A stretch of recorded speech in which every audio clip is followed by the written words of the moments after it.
ipagpalagay natin na yung kanyang elbow joint is parang pinakalawang na. So, ilagay yan dito.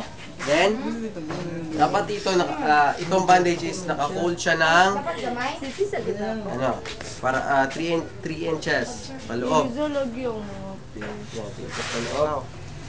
Tsaka, dapat itong ipasok.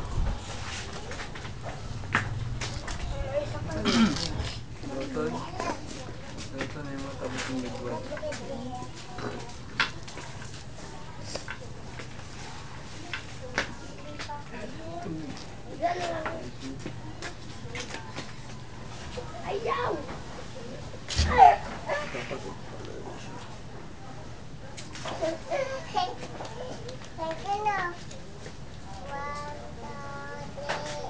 Ini may gapon.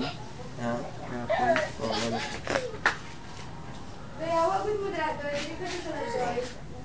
So, ganyan. So, ang sa likod is square knot. Diyan kayo namin tubig, oh. So, tsaka, itago siya.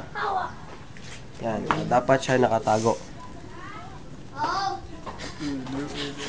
Itong sa likod, itong natitira sa likod, para hindi siya maano, dapat siyang, ito, i-twist lang siya ganito. Yan, i-twist. Then, dapat siyang itago rin. Yan. At pagkatapos, itong daliri dapat nakalabas. Yan, dapat yan nakalabas. Malalaman mo kung ang dugo niya ay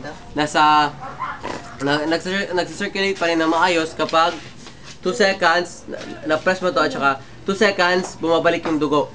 Yan, bumabalik siya sa dating kulay. Plus 1, 1,002.